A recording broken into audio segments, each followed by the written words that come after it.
first liberated town in the Americas.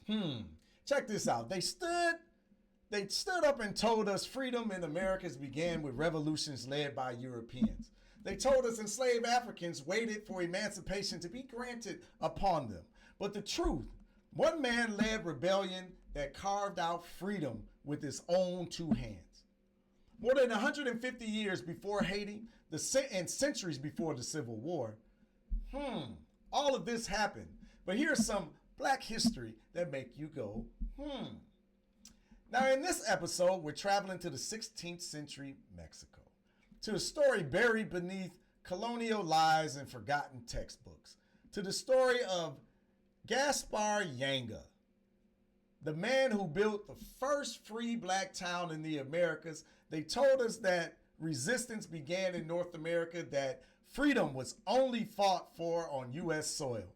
But the first real uprising of enslaved Africans in the Americas took place in the heart of New Spain, what we now call Mexico. In 1570, Yanga, an enslaved African from West Africa, believed to be of royal lineage, escaped from the sugar plantation in Veracruz. He didn't just run for his life, he ran to reclaim it. Here's what really happened. Yanga fled into the mountains with a small group of men and women and built a settlement. They built a settlement that defied the Spanish Empire. They called the place Camineranos. I'm probably butchering that. The Wild Ones. For decades, Yanga and his community raided plantations and trade routes, freeing others and building alliances with indigenous people. His settlement grew into a thriving maroon colony hidden deep in the jungles. And for over 30 years, the Spanish tried to crush them, and they failed. In 1609, after years of guerrilla warfare, the Spanish crown sent a massive army to destroy Yanga's settlement once and for all.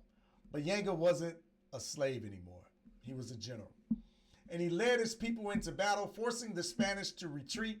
Then, in an act of revolutionary wisdom, he negotiated peace on his own terms. Yanga demanded freedom for his people, the right to self-govern, and protection from future enslavement. And the Spanish agreed. By 1618, Yanga's community was officially recognized as San Lorenzo de los Negros, the first free black town in the Americas. Think about that.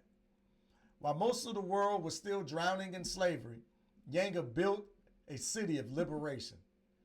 He didn't want the world to change. He changed the world first. Why does this matter today? Because too often we're told that freedom was something given to us. There's something, but not something that we took.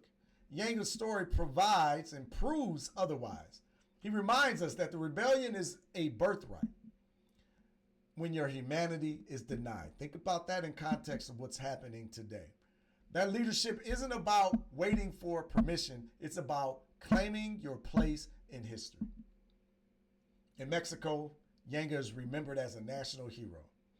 Every August, his descendants celebrate Festival de la Negritude, honoring the culture and legacy of Yanga. Yet in most of the world, his name is still unknown. And that's why we tell these stories. Because if we don't, who will? So what about you? Where in your life do you need to rebel against the lies? Where do you need to carve out your own freedom, your own peace, your own place of power? Yanga's spirit still calls us to not just survive, but to build free. We understand 5 minutes a day keeps the miseducation away, so I want to encourage you to stay consistent, stay curious, and keep learning what they tried to bury.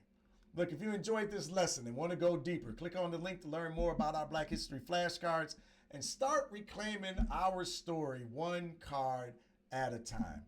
Till next time, good people, my name is Freddie Taylor. I'm the CEO and founder of Urban Intellectuals. Love, peace, and power to the people.